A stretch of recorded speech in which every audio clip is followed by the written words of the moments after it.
sua graça? Stella Florence, ó, com a sainha. Este é mais um videocast da agência Cronópolis de Notícias. Hoje a gente tem a alegria, o prazer de receber aqui a escritora Stella Florence. Muito obrigada, alegria toda minha. Obrigado por ter vindo, por aceitar o convite. Imagina, é um prazer. Que legal. Uma delícia. Fala um pouquinho de você, Stella. Vamos conversando, né? Depois a gente... Nossa, você parece análise, né? Você tá aí e fala de você, quais são os seus problemas. Mas fala, quais são os seus problemas? Então, não vou falar de jeito nenhum. Falar um pouquinho sobre a minha carreira, eu tive uma trajetória um pouco diferente. Eu trabalhei 10 anos como secretária executiva, gostava de ser secretária executiva, mas faltava alguma coisa, né? E um dia eu estava no escritório em que eu trabalhava, eu olhei assim ao redor e bateu aquela pergunta que acho que bateu para quase todo mundo na vida, pelo menos uma vez, que é: o que eu estou fazendo aqui? E foi acho que todo mundo faz essa pergunta, a maioria das pessoas, todos os dias, né? Eu tenho um amigo que faz essa pergunta todos os dias, no almoço, eu aguento ele todos os dias no almoço falando essa pergunta. Bom, aí com essa recorrência toda, você fala: faça alguma coisa, por favor. E foi isso que eu fiz alguma coisa. Diante da pergunta que não teve resposta, porque eu fiquei ali pensando, não tem razão para eu estar aqui, não tem nada a ver comigo. Mas você não falou assim, você é escritora, eu falo. Não, eu levantei, peguei minha bolsa, fui embora, na mesma hora, não falei com ninguém. Sem projeto, não sabia o que fazer da vida. Não foi uma atitude profissional correta. Depois eu pedi desculpa. Abandonou o emprego. Abandonei. Depois eu pedi desculpas para os meus chefes e tal, mas não sabia o que fazer. Estava com 29 anos, falei, vou fazer o quê? E aí eu me lembrei que eu gostava muito, sempre adorei ler e, sobretudo, escrever. Mas eu sempre fiz isso para mim, que a gente vive um momento hoje em que as pessoas exercitam a sua escrita publicamente através dos blogs. Você está sendo avaliado o tempo todo. Até por isso que eu não me sinto confortável quando me pedem para avaliar um blog. Porque eu falo, gente, mas esse é um processo de um escritor, está em andamento. Eu não posso chegar lá e ficar botando o dedo na ferida e dizendo isso aqui não está bom, não é, né? Não é assim. Eu ainda fiz pré-internet os meus experimentos, os meus ensaios sozinha, num diário, só para mim. Você fazia diário? Fazia diários e escrevia contos, reescrevia contos dos autores que eu gostava. Quando eu não gostava do final, reescrevia. Olha a megalomania. Eu reescrevi o conto do meu jeito para o meu prazer. É um exercício. É um exercício excelente. Fez, né? Claro. E é um exercício excelente, sobretudo se ele fica quietinho dentro do teu guarda-roupa. Era para mim só, era para o meu prazer e para o meu exercício. A sua literatura, como você denomina a sua literatura? Onde você se situa? A minha literatura é situada em chick lit, que é a literatura de mulherzinha, que eu acho um termo medonho, mas que também não me incomoda, porque você precisa ser colocado em algum lugar e existem algumas poucas escritoras muito boas que são consideradas dentro desse nicho. Eu acho uma porcaria, a maioria deles. Bridget Jones, esqueci até o nome dela, uma porcaria. Ela é só simpática e rasa, uma personagem simpática, engraçadinha, mas rasa, assim como sabe? Então, literatura para mulheres? Então, é assim que eu sou classificada, mas eu não me classifico assim. Na verdade, eu não me classifico. Porque tem que pôr as prateleirinhas, né? Tem. Eles têm que te enquadrar de alguma maneira e é necessário, né? É por isso que eu não me incomodo, embora ache horroroso o termo. Mas eu não me incomodo. Inglês é mais feio. Sabe por que eu não me incomodo, Pipol? Porque quem pegar para me ler vai ver o que é. Né? Então, quando a pessoa, já aconteceu isso muitas vezes, essa coisa do preconceito com a escritora, a mulher, existe ainda muito, por incrível que pareça. Então, você sente hostilidade quando está no meio, assim? Às vezes. Com outros intelectuais? Isso já aconteceu, né? Não é a regra. Existir algum tipo de hostilidade intelectual com a escritora, a mulher, não é a regra, mas isso já aconteceu comigo em algumas poucas ocasiões. E o que eu faço... Mas é porque você é escritora, mulher, ou é por causa da sua literatura? Por causa não da sua literatura, mas por causa da estante lá da... por causa da estante em que eu sou colocada, também, por causa da estante que eu sou colocada. E aí eu nunca respondo, nunca eu entro na briga, eu nunca vou para cima, acho uma bobagem. O que eu faço é, todo final de palestra, a gente sempre lê um texto nosso. Todos os escritores que participam de qualquer mesa redonda, o comum é que no final leia uma crônica. E eu sempre deixo que o meu texto fale por mim. E o que acontece é que as pessoas que já foram deselegantes comigo ficaram tão sem graça depois de eu ter lido, falaram, puxa, julguei erradamente. Você é uma best-seller, né? Então, uma besta célebre. Uma besta célebre. É isso que os outros, que não respeitam nas rodinhas lá, eles ficam putos da vida, né? Que você vende milhares e eles vendem 2, 3. Eu sinto muito, mas incomoda. O que eu posso fazer? Incomoda. O sucesso dos outros é uma coisa que incomoda pra caramba. Mas... aqui, né? Aqui no Brasil. Aqui.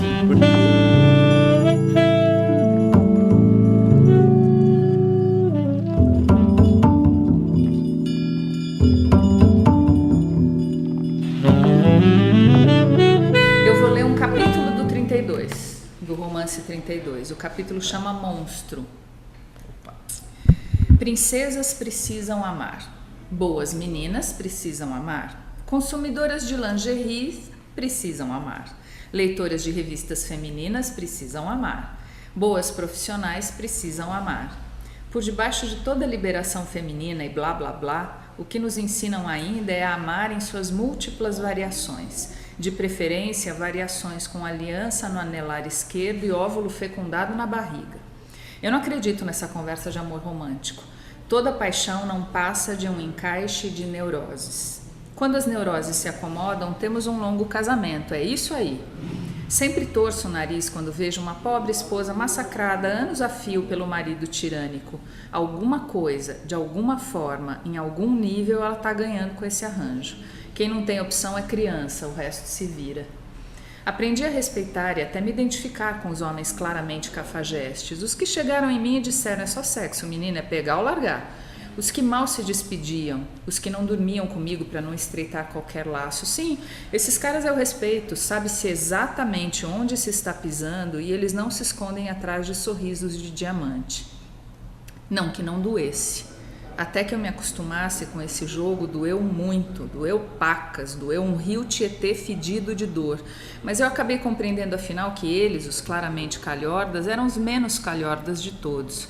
Eles eram aquilo mesmo, chegar a transar e ir embora. Chamava para bater papo, eles não vinham. Chamava para assistir a um filme, eles não vinham. Chamava para fazer sexo, em 20 minutos meu interfone tocava. Eles têm a decência de tratar mal e porcamente uma mulher com quem eles querem apenas transar.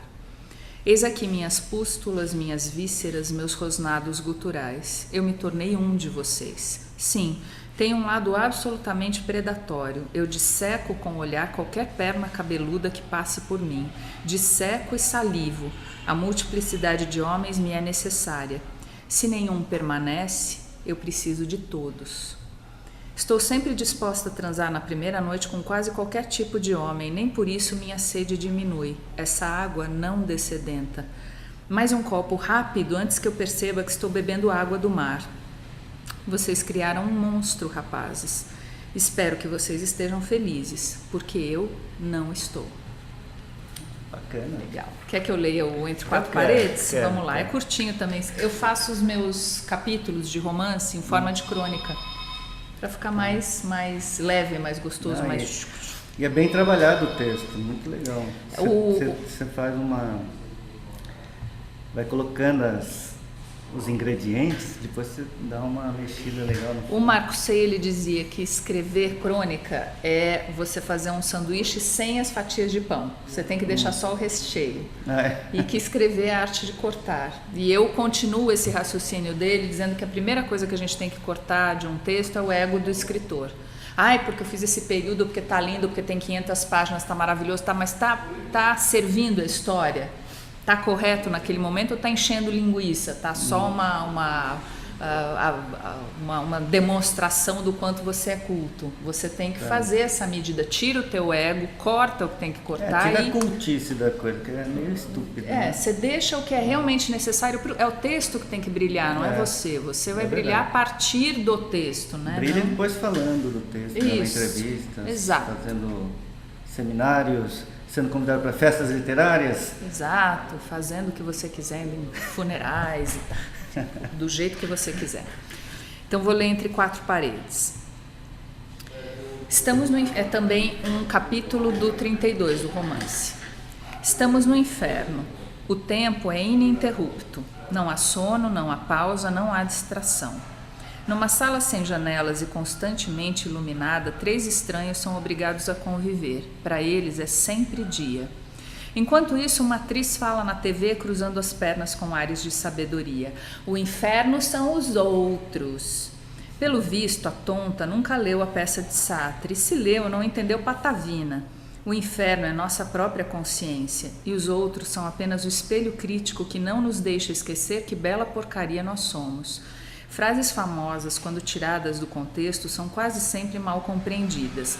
Então tá, menina, continua acreditando que o filósofo assegurou serem os outros o problema, não você. Me esforço barbaramente para atravessar as próximas horas aqui no meu apartamento de Escorpião. Não sei se existe um nome para esse tipo de pânico, mas eu tenho horror a ficar sozinha numa noite em que todos estão se divertindo. As sextas-feiras, os sábados e os malditos feriados. Eis a hora da verdade. Quem é amado está com alguém. Estou nua como uma minhoca entre 4 paredes. Sei que o problema sou eu. Os homens nunca foram espelhos. Eles vão e vêm, permanecem na superfície. Não ficam o bastante para me refletir e no que me concerne praticamente não existem. A dor que me castiga cada romance mal sucedido é sempre a mesma dor. E o protagonista daquela semana pouco importa. Ele é o amor da minha vida, eu sofro sua perda, eu choro pela rejeição, eu arranco os cabelos apenas até o sol se pôr. Na noite nova haverá um novo homem. Aqui não há anestesia das brigas familiares ou o choro de um bebê exigindo minha atenção. Estou só e o silêncio é mais letal que uma nuvem de gás sarin. Eu precisava tanto que alguém se aproximasse hoje, eu preciso tanto que alguém se aproxime sempre, mas não muito, não a ponto de ser espelho, apenas o suficiente para eu me esquecer de mim. A gente estava conversando aqui antes da entrevista. Tem livros meus que eu não gosto. E tem outros que eu recomendo vivamente, que eu sei que são bons. Então eu tenho senso crítico, inclusive, para avaliar meu trabalho. Os que eu acho altamente recomendáveis, que são muito gostosos e que eu tenho orgulho de tê-los escrito, Os Indecentes, que acabou de sair, o 32, que é esse romance, o Hoje Acordei Gorda, o Só Saio Daqui Magra, que esse é para um romance para adolescentes, que é uma graça, feito para adolescentes que tem uma imagem corporal distorcida, sabe? Que se acham gordas quando não são. É uma graça esse romance, eu adoro.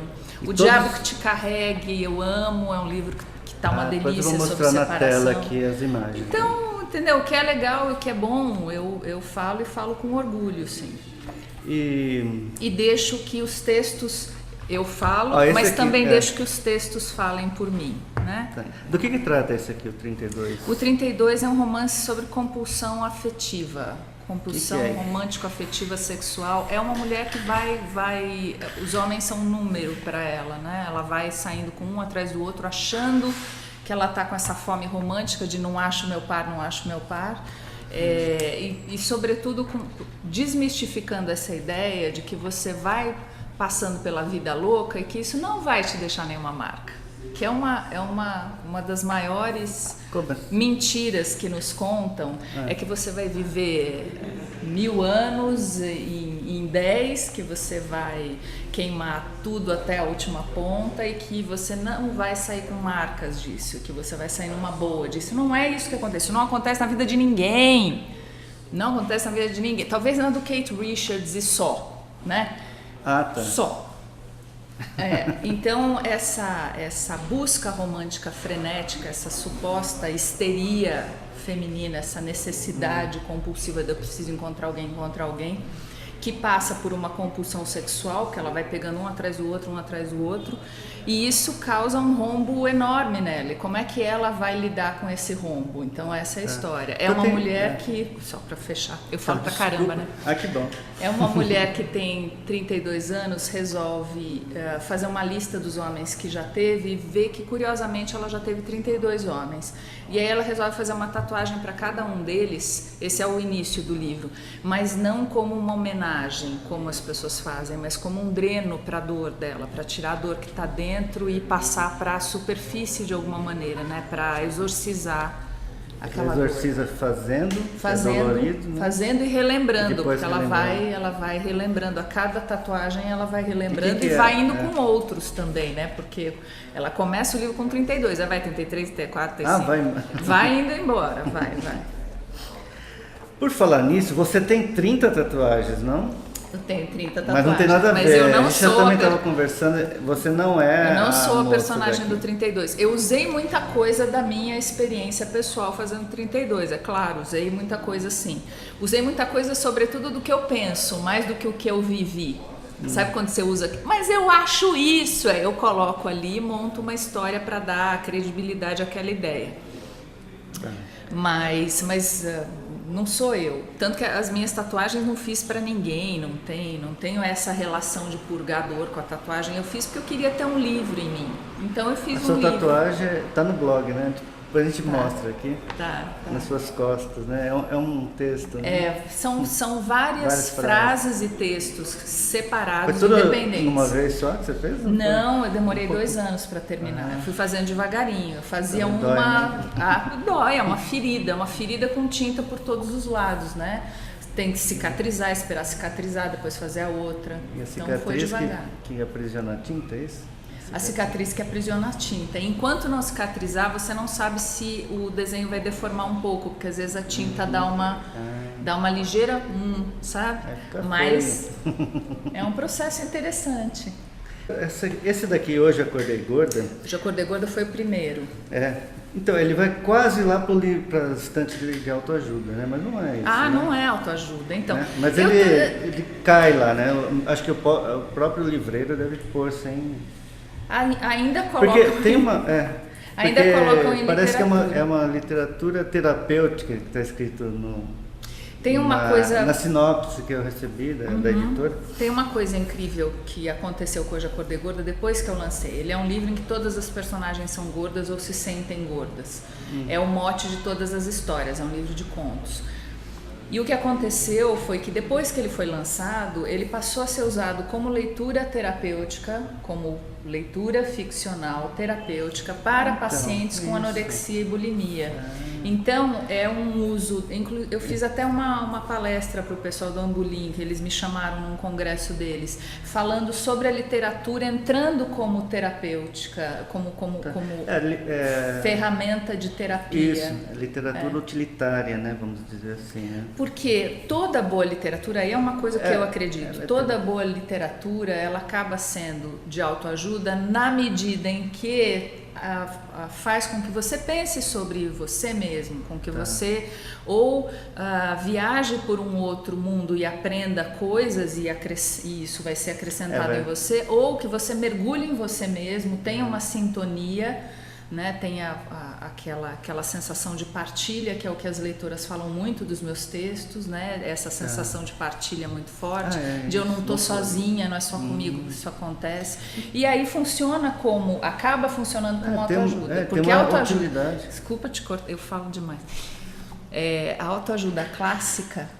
mesmo essa, o que está, né, vendendo horrores, eu acho um lixo assim. É um lixo. Toda lixo, literatura, falso. Como você falou, toda literatura de certa forma de autoajuda. A boa literatura. A grande literatura também é. Muito. Mas assim, quando você tem a intenção de ser, eu vou te ajudar, aí já não é mais. Não, aí já não é. Exatamente. Olha, adorei sua definição, vou passar a usar daqui pra frente. Não é boa? É ótima essa definição. Como o livro fala, eu tô aqui pra te ajudar. Na hora que você se propõe a ajudar, que você fala, eu tenho a resposta. Você não tem a resposta coisíssima nenhuma. No máximo, a gente tem perguntas novas, no máximo. Ninguém tem a resposta. Então, eu ainda vou escrever um texto, é uma das coisas que eu estou maturando para escrever, é uma crônica falando, descendo pau na autoajuda, porque eu acho um crime você vender uma coisa para a pessoa, né? E dizer, você vai ficar bem, vai dar tudo certo. Não vai. A gente tem que aprender a viver com as misérias cotidianas, né? Tudo, né? Fato. Senão a gente não consegue seguir, né? Então, aqui você acaba sendo, é um livro de... contos. É um cinto de utilidade, né? Acaba sendo aquela esponjinha de aço, 1001 utilidades. Que faz 1001 utilidades. Você conforta a menina, a mulher, né? De certa forma é uma passagem também. Importante. Isso. Por falar nisso, o que querem as mulheres? Mas se nem o Freud conseguiu descobrir, eu Freud vou descobrir. Homem. Freud era homem. Ele era homem, ele era lá do século XIX, né? Olha, eu sei o que eu quero para mim. Não sabe de nada, Freud. Eu sei o que eu quero para minha vida. Eu não sei o que querem as mulheres em geral, porque eu acho as mulheres muito loucas, queridas. Vocês pisam na batatinha muitas vezes.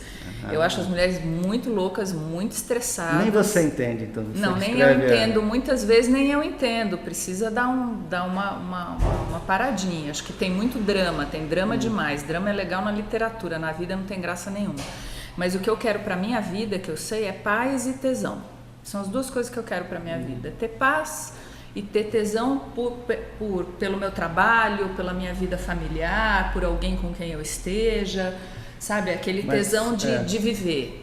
E paz. Porque se não tiver paz junto, se for aquela coisa sempre tensa, dramática, não, tô fora. Não pode ser a paz da Guerra Fria, né? Não. Não. É a paz boa, aquela paz boa. A paz que não é um cobertor branco com um fogo embaixo, né? Uma chuva fina em cima com um fogo mas eu vou te perguntar embaixo. de novo, o que querem as mulheres, mas responde de outro jeito agora. Não, porque você escreve para as mulheres. A mais óbvia que eu diria, eu acho que a mais óbvia é amor. É amor. Em primeiro lugar, e o amor envolve tantas coisas envolve você ser respeitada, mas por que eu falo muito para as mulheres? E tudo que eu escrevo para as mulheres pode ser vertido para os homens. Porque para você ser amada, respeitada, para você ter as coisas que você gosta, você precisa prestar atenção em você mesma, no que você está produzindo ao seu redor, porque a gente é muito responsável pelo que acontece na vida da gente.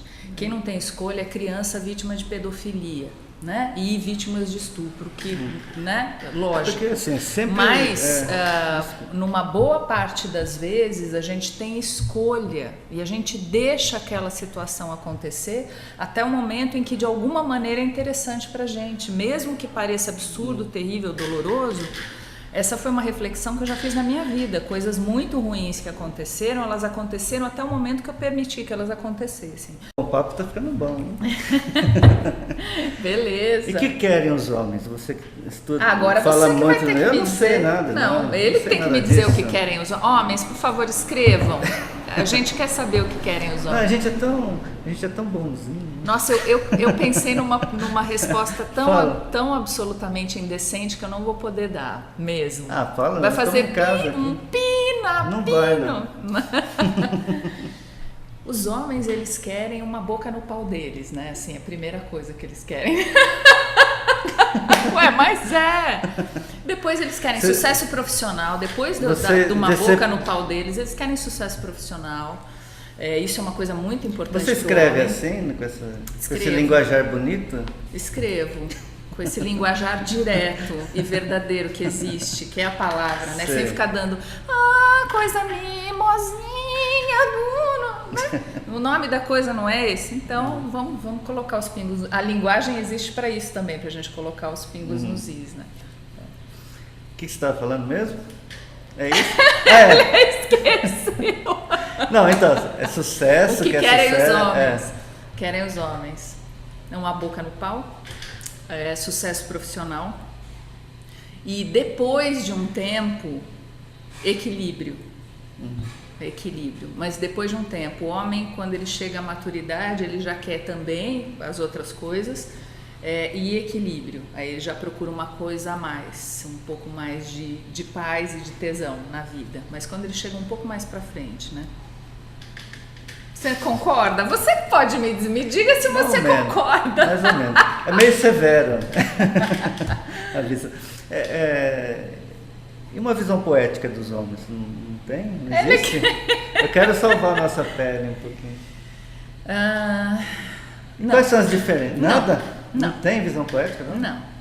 Nem quando o cara é o Santo Superrido, que pilota o avião em cima da Cordilheira dos Andes. Olha, e então cai eu lá vou fazer uma observação poética a respeito do meu escritor preferido.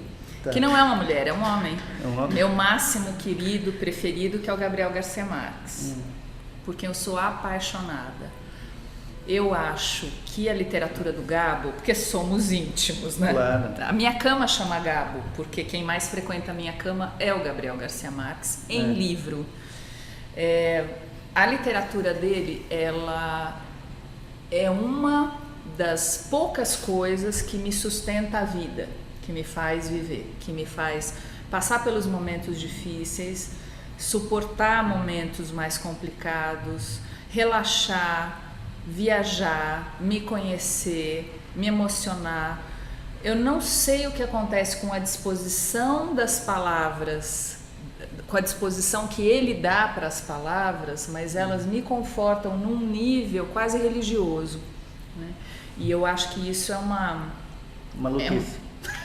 Uma maluquice, não, eu acho uma observação poética muito delicada mesmo. Ele realmente, a existência do Gabo faz diferença na minha vida, faz muita diferença na minha vida. Se eu nunca tivesse lido o Gabo, eu seria uma pessoa diferente. Eu invejo quem nunca leu o Gabo ou quem ainda tem livros que não leu dele, porque eu já li tudo, assim, até as Crônicas Obscuras da década de 50, tudo. E então agora eu tenho o prazer da releitura, mas eu não tenho mais o prazer do ineditismo, do impacto, né? A não ser que ele ainda lance mais alguma coisa, mas ele já tá vivo, né? Mas está bem caidinho já, a memória bem afetada, então eu acho que não deve pintar mais nada de inédito por aí não. Mas o que ele já deixou já é uau. Uau. Eu acho que brigam e criam um caso por bobagem. Então, se alguém quer dizer, por exemplo, que eu faço literatura feminina, diga. Quer dizer que eu faço chick lit? Diga. Quer dizer que eu faço literatura porque não existe literatura feminina ou masculina, existe literatura boa ou ruim, que é o que eu acredito? Diga também. Eu não vou me indispor com alguém que disse você faz literatura para mulheres. Eu faço literatura, ponto, que é consumida muito por mulheres. Agora, eu não vou ficar preocupada com isso, nem brigar com alguém, porque a mulher se torna mulher ou ela nasce mulher. Eu não ela funciono. Eu não aliás, é até o contrário. Acho que o bebezinho nasce mulher, todo mundo. Depois é que ele se torna homem. Agora você que se vire com seus espectadores. Não, é verdade, eu já li sobre isso. Parece que na gestação não tem sexo, né? É mais pro feminino do que pro masculino. Depois é que há a diferenciação entre os sexos. Então, todo mundo nasce mulher, depois torna-se homem. Parodiando a Simone. Vocês se virem com ele, eu não tenho nada a ver com isso, Mas leiam, procurem no Google. Tem gente que fica nessas masturbações mentais eternas, assim, e nesse ponto, como você percebe, por que eu gosto do universo masculino? Minha cabeça funciona num sentido mais prático, sabe? No que isso vai mudar de percepção e de realização na minha vida. Não vai mudar nada, então eu não vou parar o meu tempo para ficar questionando a poeirinha das estrelas. Eu vou questionar coisas que estão mais próximas, mais vivas, mais... Que legal. Tem cronopianos assistindo a gente, se eles tiverem com algum problema sentimental... Não pode me escrever não, que eu não sou terapeuta, gente, eu sou escritora. Se eles estiverem separando, tiverem com algum problema... Será que eles poderiam, assim... Não. Mandar um torpedinho para você, pedindo um conselho? Não, compre o livro. Não, me chama para jantar, mas não me pede um conselho, pelo amor de Deus. Eu prefiro que vocês me chamem para jantar do que me pedir um conselho. Tenha santa paciência. Eu não sou terapeuta. Uma vez eu eu estava num programa ao vivo de manhã, de muita... Imagino que deve ter acontecido. E ao vivo a pessoa, a apresentadora, colocou uma moça que estava apanhando do marido, não sabia o que fazia e tal, para eu dar conselho. E eu ao vivo falei, e aí, o que ela faz, Estela? Eu falei, não tenho a menor ideia, eu não sou psicóloga, eu sou escritora. Bicho. Então não escrevam para a Estela, convidem-a para jantar. Convidem para jantar. E olha o que você está me arrumando, hein? Cuidem da sua vida amorosa e tal. Né? Lendo muita coisa boa, inclusive eu. Isso. Então, muita coisa boa por aí. Leia Gabo também, Gabriel Garcia Marques. Eu tô em falta, eu preciso ler o Gabo. Os temas centrais dele, né? Amor, morte e poder. Então, ou seja, tudo. Tudo. É só tudo. É só tudo. Tchau, até o próximo videocast. Muito obrigado. Tchau.